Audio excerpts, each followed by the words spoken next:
En aquest quart tutorial veurem una mica el tema d'estadístiques i resums que podem veure al final del trimestre. Serien les pestanyes a partir de l'estadística. No? L'estadística és la pestanya on veiem els resultats de les avaluacions. Aquestes pestanyes que veurem totes són de consultar, no hem d'introduir res, és només per veure resums.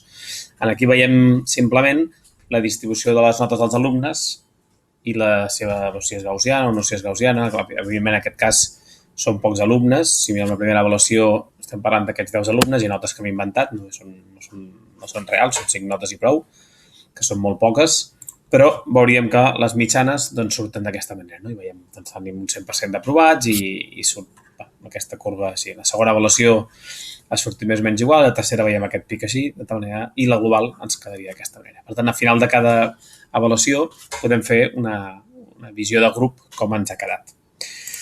Si volem fer per alumne, hi ha el que es diu la fitxa de l'alumne, on aquí a la part groga podem triar quin alumne ens interessa. Vaig a triar, per exemple, la Maria Carretero, i automàticament ens canviarà tota l'estadística, aquí tots els fulls, i veurem totes les dades que tenim d'aquest alumne.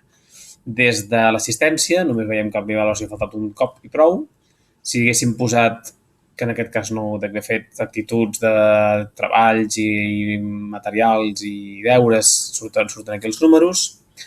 Les competències bàsiques, mirant només les activitats de la competència lingüística, de la ciutadana, aquí estan totes les notes que els hi queda, les incidències, quantes en té de lleus i quantes en té de greus, i de cada avaluació té totes les notes que hem posat. Doncs aquí a la primera avaluació hem vist que tenim 4 notes i l'actitud, i la nota final, i si haguéssim posat alguna recuperació, que es fa dintre de nota global, sortiria aquí la recuperació, etc. No? I al final de tot, les competències específiques, o també amb les mitjanes específiques que té aquesta noia. No?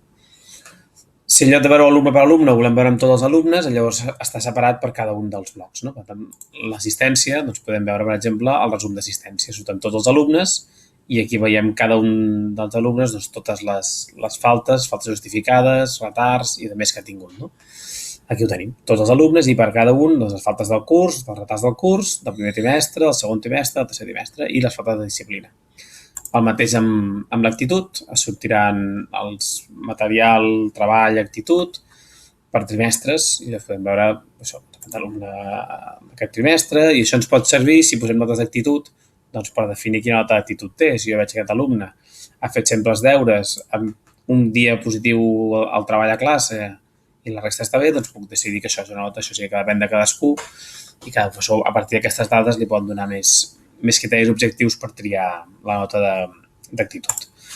El mateix amb el resum de competències, ho podem veure alumne per alumne o ho podem veure aquí amb tots els alumnes. No? Doncs veiem que aquí doncs, l'Albert Baños, si mirem la competència lingüística, el primer trimestre només ha fet 2 activitats i té un 5,5. En el segon no s'ha fet res i el tercer també s'ha fet i 5,5. No? Ens marca els que són més destacats i això ens pot ajudar una mica a veure si aquest alumne està assolint competències o no. El mateix amb les competències específiques, que podem veure doncs, quines competències específiques té doncs, les que s'han fet, doncs aquí el primer trimestre, les que s'han treballat, que no són totes, evidentment, i la mitjana. Aquesta mitjana, evidentment, és poc significativa. A final de curs igual encara ho serà més, però aquí són moltes competències i són poques les activitats que es fan, per tant no acaben de donar molta idea. No? Però sí que ens interessa sobretot el número que hem fet i quines hem treballat més i quines menys, que això és que ens pot ajudar. I una mica aquests són els resums que tenim, que ens poden ajudar a calcular, a posar notes, a decidir la nota final de trimestre, que no és només dades i prou, sinó que això em pot fer veure una visió global de l'alumne i acabar de perfilar una mica.